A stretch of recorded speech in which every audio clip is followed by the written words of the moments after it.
Welcome to Restaurant Influencers presented by Entrepreneur. I am your host, Sean Walchef, founder of Cali BBQ and Cali BBQ Media. In life, in the restaurant business, and in the new creator economy, we learn through lessons and stories. We are in Boston at the Toast Sales Kickoff, and I have the pleasure of bringing our first Director of Information Technology onto the show, William Connors, Director of IT for the Nobel Group. And you came all the way from London just to be on the show, right? Yes, I did. Thanks for having me. William, I'm so excited to have you on the show because we have a deep thesis that runs through not only restaurant influencers, but digital hospitality. And that's how can we be hospitable in a digital world?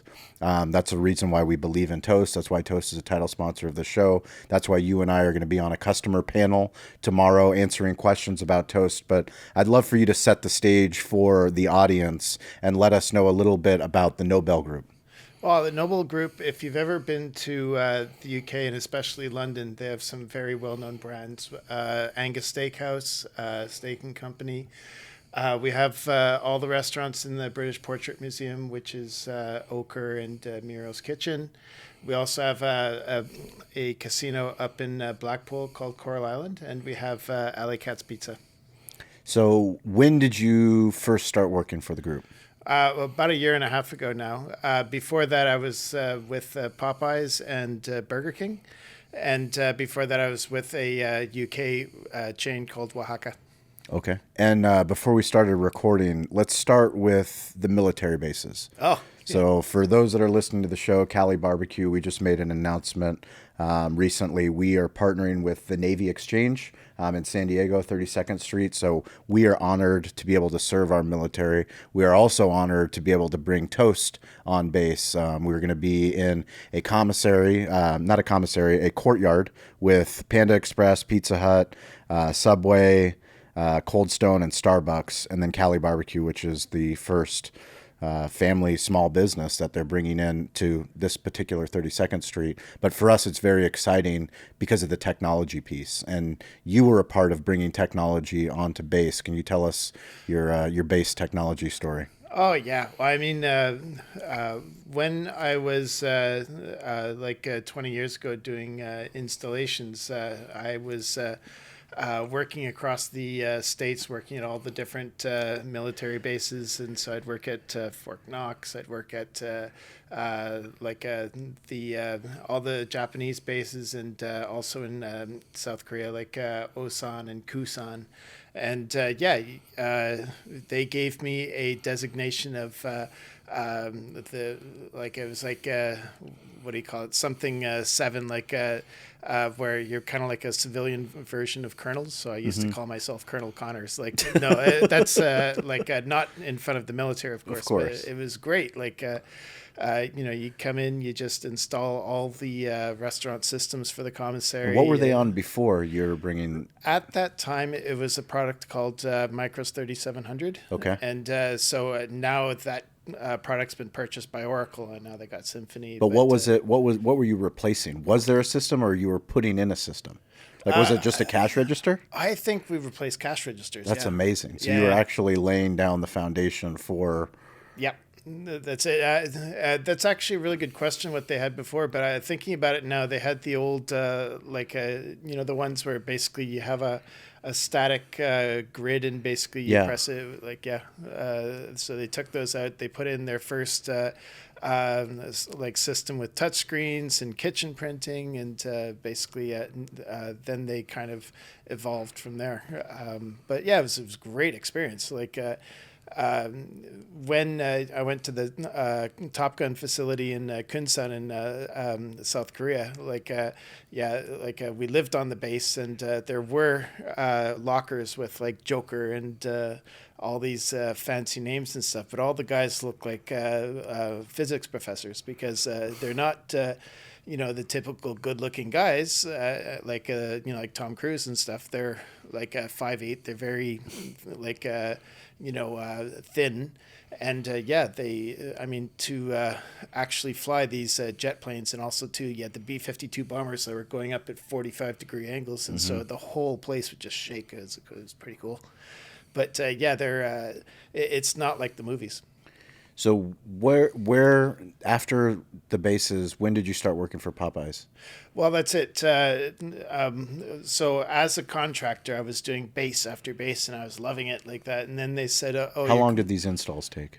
It was about a week per base. So like you go in And and how many food facilities on base? it was sometimes as high as many as 14, and there'd be like sometimes just two or three but it was kind of in the good old days. We're talking now, this is 2005, 2006, and so they'd have like 14 servers, and then they'd test it out, and they'd say, okay, fine, let's try 2 revenue centers, and so they'd all of a sudden squeeze it all into one like that, it was very much fingers crossed at the time.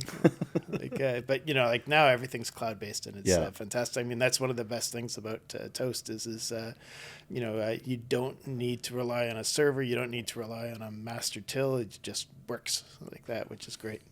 So bring me to Popeyes. How did you get recruited? Well, to that's work it. there? From working in the military bases, they said, we're sending you over to the UK. We need you to do some work there.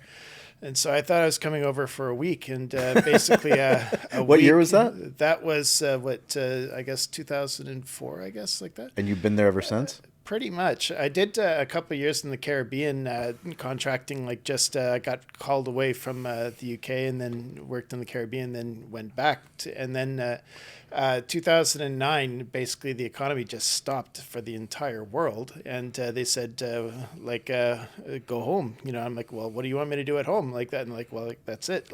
We've got no work for you to do. Just go home and wait. So I went home to Canada, and I basically got married to my now wife, and then we said, okay, we're going to come back to the UK, and you're going to get a non-installation job, or you're going to. So I started doing work for a company called QSR, which is an American company, QSR Automations. So I basically did all the main restaurant brands that at the time were very famous. I'm not sure how many would be famous here. Then I went to Oaxaca, which is a Mexican style restaurant, which grew to about 30 sites, and now it's back down to about 18. And then from there, 3-4 years ago, Popeyes just opened. In the UK, a company called Ring Holdings bought the franchise rights, and so the first few that we did were absolutely manic, like a 3-hour wait. People Really? were just so keen on trying out the Louisiana chicken product. And so the same big corporation also had 120 restaurants in Norway, Sweden, and Denmark. Mm-hmm. So basically we did all of their IT systems, and basically, they were running on something that was green and black, like the old kind of Matrix stuff. And so we took all that out and put in modern till systems and stuff. And from there, basically, the Noble Group said, we want you to bring us up to speed and How did they modernize find our you? system. How did the Noble Group find you? They Word of basically, word of mouth. I'd seen their restaurants, but I basically, didn't really think too much of it. But then when I started having the conversation, I thought it was really exciting because, Popeyes and all these things, they have systems that's been agreed to years in advance. So you're just basically carrying on what the other person left off. So the first thing we did was looking at the IT environment. Toast. What year was this? This was 3 years ago. 3 years ago. Okay. So just basically with Popeyes and Burger King, it was good, but it was a big job, and I was just keen to do something smaller, better. Not having to deal with such a. I had 3 different bosses, and they're saying, don't listen to him, listen to me, like that. So the Noble Group, I got to just come in and just put everything in place myself. So we put in Toast. We've put in. What made you pick Toast? Oh, well, Toast, first of all, it's new Were technology. you one of the first Toast customers Yes. in UK? Yeah, Yep. yeah. I don't think we were the first, but we were one of the first. And How many did you install? How many locations did you install? well, that's it. We started off with the 9 restaurants for like Steak and Company, Angus Nine all at Steakhouse. the same time? We did one a week. One a week. Yeah, and but it Is was that fun. that's your recipe? Well, yeah. I mean, Well, that's how I roll. it's actually pretty good because like putting in a new till system can be very disruptive. So like we'd put in the system like actually within a day, and then we'd basically spend 3 or 4 days just making sure it was fine, and then do like a day of just kind of breathe and prepare for the next site, and yeah, go from there. But yeah, if the system is working well, they don't want to see you anyway. They're just like, yeah, we're fine, good, Yeah. and they want you out the door. So, but the system was a resounding success, and all of a sudden we had benefits that we weren't even really expecting, because with the handhelds, you're no longer queuing at the tills. So they're like, oh yeah, we can actually cut our instead of having a staff of 7 servers, we can cut it down to 6 or 5. So there's been lots of benefits that way, but it's a reliable system, and all of a sudden now before we had a whole group of people trying to number crunch and figure stuff out with reports and stuff, to do server competitions and stuff, saying who's selling the most, really basic questions, and the other system couldn't do it. So with this system, we know automatically. Everything, these are the people that are selling, these are the people that are not performing properly. We also were able to uncover some fraud here and there, which shows that it's a good system. And we've linked it with other things as well. We've got a great product called Tenzo, which basically consolidates your labor, your stock, and your EPOS sales all into one platform. We use 7 Rooms so we can add a whole bunch of tags. So when you walk in, we go "Hi, William, it's great to see you again. Your gin and tonic in the corner table is ready for you." So Wow. stuff like that.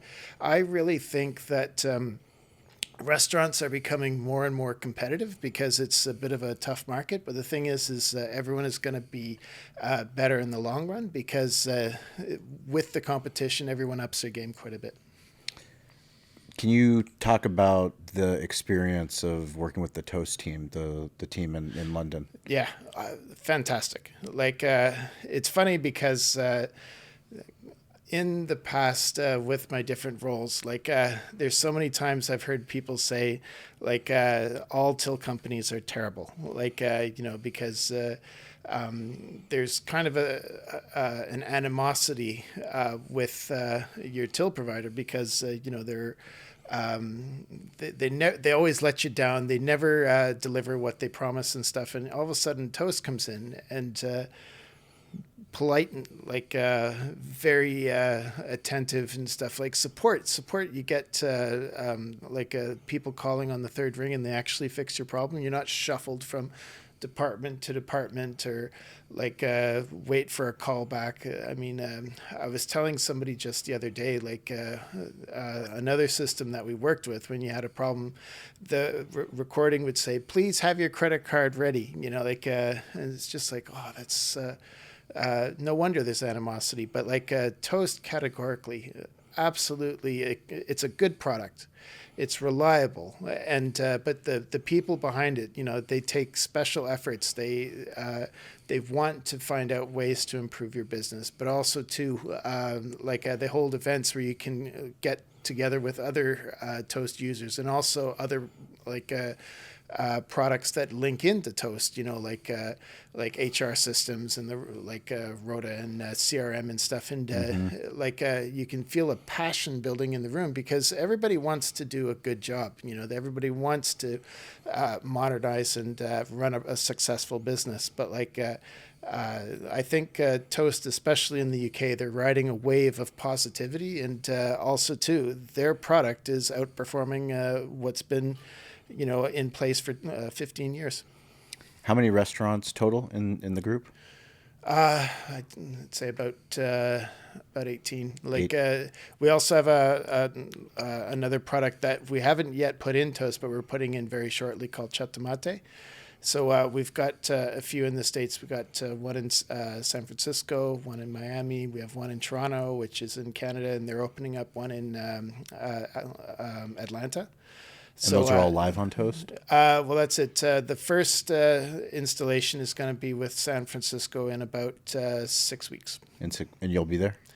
Hopefully, I think it would be great, but sometimes I think toast is probably a little bit too good for its own use. They're kind of like, you can do everything remotely and stuff, and it's true. I'm completely confident that they don't really need me, but I'll go. I'm happy. I like going to exotic places like Boston and San Francisco when I can, but it's probably not necessary. Can you explain for the person that's listening or that's watching this, kind of the tension this perceived tension of staff before, because, as a restaurateur myself, I know we told Toast we're going to document our unboxing, we're going to document our go live. And even though we have cameras rolling, there is this fear of what happens if it doesn't work. Yeah. So you're the person that's literally in charge of this implementation to make sure that this fear goes away. Having done so many of them, what have you learned through the process? Well, I mean, there is quite a bit of trust, and also when you walk in, you kind of come in knowing that the first couple were a bit.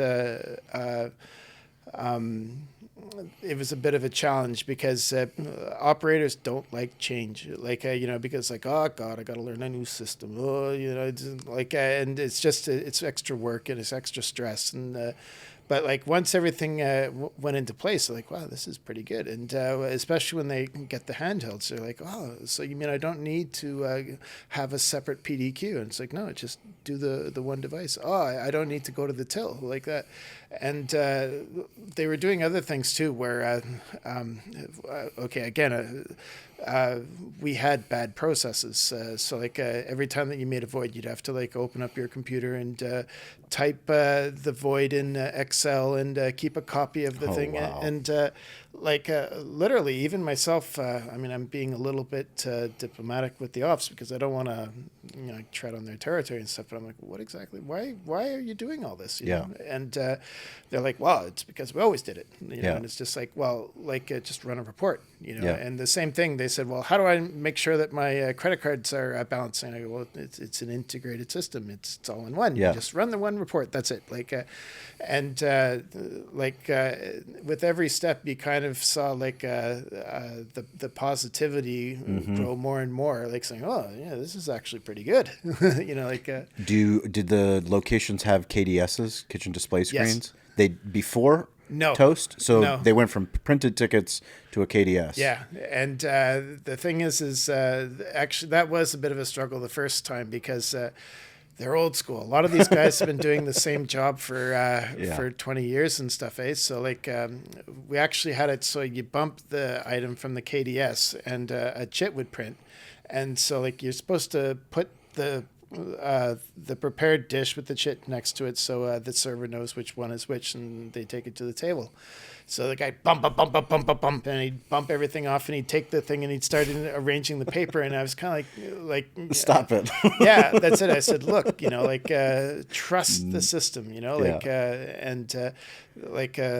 actually took one of the Toast installers was an ex-chef, and he goes, look, let me get in there with you and I'll show you like that. And of course, nobody can say that paper is better than a KDS. It's multicolor. All of a sudden, you got your timings. You can see your allergens in purple and your to-go items in orange. It's better. And as soon as the chefs started seeing how it is and that they don't need to basically repeat what they used to do, all of a sudden they're yeah, it's okay like that. And ever since, it's been fine. It's everyone is very happy with it. Can you talk about the other London restaurants that are starting to learn about this technology that you guys have that other people that are coming to reach out to you and say, hey, what are you doing? Why do you like it? I mean, are those things starting to happen? Yeah, and it's funny because Toast. You're almost like a testing ground where other owners and operators come and they're like, can I touch it? Yeah, Can I and see how well, it works? especially Because we're that kind of restaurant in yeah, San Diego. I mean, I'm happy to share our success story with whoever wants to hear it with Toast because that's it. They've done a good job and they deserve the praise. Like, it was funny before Toast arrived to the UK. Everyone thought it was a saturated market, saying, "Oh, there's too many till companies and there's no money in it and stuff." And basically. Despite all that, Toast came in and with a superior product. But yeah, that's the difference between old technology and new technology. Like old technology, it's like, yeah, we need a master till and yeah, like all this stuff. And it's like, no, you don't need it. So they said, well, what happens if one of the tills goes down? Like it's just like, oh, then just use everything else. You know, like it's all you don't really need any kind of redundancy that other systems traditionally use because yeah, it's all cloud based. As long as you've got a decent internet connection, even if you don't have an internet connection, they'll still work with each other, which is phenomenal. How do you build a restaurant tech stack? A lot of effort, a lot of listening, and quite a bit of flexibility because there's a lot of things on the market like you know, everyone says, oh yeah, this product's better, and there was a few things that you're like, okay, I was a fan of this, but actually this is newer and better, and I'll change that. So like you have to.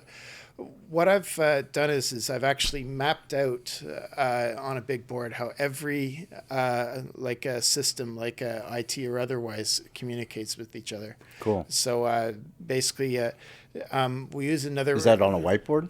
Well, actually, there's a product called Excalidraw, and what it Okay. is it's a web page, and you can just basically zoom in and zoom out as much as you want. And but like basically, once you get everything in place, you try and establish a circular movement of data. So you've got the customer coming in, they're connecting to the Wi-Fi. We're using a product now called Patronics, which is based in Boston as well. Yep. So basically, Toast plugs into Patronics, and Patronics gives the vouchers, and we're linking with another product called Feedback, which does feedback. And so once you've finished your meal, 30 minutes later, you'll get an email from Feedback saying, how was the steak? How was William as a server? How was the ambiance and stuff? But the questions are all staggered. But once you consolidate all those questions on a daily basis, you've got like mounds and mounds of data, not only on the food, not only on the servers, but on everything. And because you've got this data to back you up, you can actually go to like a server and say, 200 people said that you don't smile enough. You know, like if I say you don't smile enough, people like I think it's something you and me. But if you take the data and you use the data, like the service, all of a sudden the service just starts getting a lot better because people are taking it all on board. But like that, all of a sudden will feed into your Google rankings because if you have a good review, it'll say, oh, you want to share the love on TripAdvisor, you want to share the love on Google reviews and stuff. So all of a sudden your rankings go higher, which means more people come in. And if it's a bad review, it goes straight to the manager. Sometimes somebody gives a bad review, they're still in the restaurant, so the manager can hurry over and say, I'm sorry you had a bad experience. How can we fix this? You know, and all these things plug into each other, and then basically you can use the Patronics to give vouchers to reward your staff. You've got Tenzo that basically the managers use it on the floor, and they can see, okay, based on AI with the environment, how many like if there's a show going on or like a football match, or if you have so all these things said you should send somebody home right now, and you're like, fine, Tenzo says I've got too many servers, you're gone. And so everything is working really well. I mean, things change. I mean, certain things like in some of our restaurants, the 7 Rooms is actually taken off and it does really good. And we do get that automatic guest recognition. For some of our brands like Angus Steakhouse, it actually hasn't taken off because we get a lot of tourists. So like the person that's hosting is like, yeah, but I don't really see the same customer for like 6 months at a time. So it's not that useful. Mm-hmm. So like the thing is so maybe that will have to change a bit. You know, like everything needs to be adjusting. You need to get buy-in from. It helps to have buy-in from the managing director. We have our managing director is incredibly supportive. He's like our CEO, and he basically. Like Paul Sarlis does a lot of. He's a tech person himself, which helps. But also too, you need clear communication and buy-in from the staff, and also you have to listen to the staff because certain products they'll say, yeah, this is amazing, and other stuff they'll be like, it's not really what we use, you know. So like. But you also need to constantly listen and look for new products and adapt and find ways to kind of up everyone's game because you're never finished. Mm-hmm. That's awesome. So every single week on Wednesday and on Friday on LinkedIn, you, the listener, you, the viewer, can join us. We have a digital hospitality community of leaders from all over the globe. We want to hear your story. We want to hear about your restaurant. If you're in content creation, if you're in tech, if you're in sales, marketing, it's a chance to connect with our community. We're grateful, William, for you taking the time today. You were on a flight all the way from London to come and share your story. We believe in technology, otherwise we wouldn't do the show. We also believe in storytelling, the work that you do, and that all the technology officers that in restaurants. I mean, that's one of the coolest things for me is to see how many new people, you've been in the game for a long time, but how many people might see this and think, I didn't think that I could be in technology, but also in hospitality. And like, that's the blending of two worlds, digital hospitality. What kind of plans do you guys have for this year? Anything that you like to share? Well, we're definitely opening up some more restaurants. That's it. What's the best place for people to follow the restaurant group? Which platform? The website? I would say it's funny because we don't have a Noble Restaurant Group website because before the owners were like, I don't want to be involved in stuff. But like, if they need to tell I need to talk to the owners and tell them we need to tell their story. That's how we get more people in the restaurants. Well, that's it. Yeah, we're gonna grow our audience and grow our loyalty programs and work on the repeat business using the tech as a tool and work on the feedback, but. If anyone ever wants to come check us out, we've got Alley Cats, Steak and Company, Angus Steakhouse, Ochre, and Coral Island. And if you go there, we'll be using Toast, and you'll see all these nice products that plug into it for hopefully a wonderful guest experience. That's awesome. William Connors, if you guys want to keep in touch with me, it's at Shawn P. Walchef, ShawnPWalchef. Instagram's the easiest, but you can connect on LinkedIn, TikTok, Facebook, any of the platforms. I'm weirdly available. As always, stay curious, get involved, and don't be afraid to ask for help. Thank you, and we'll catch you guys next week.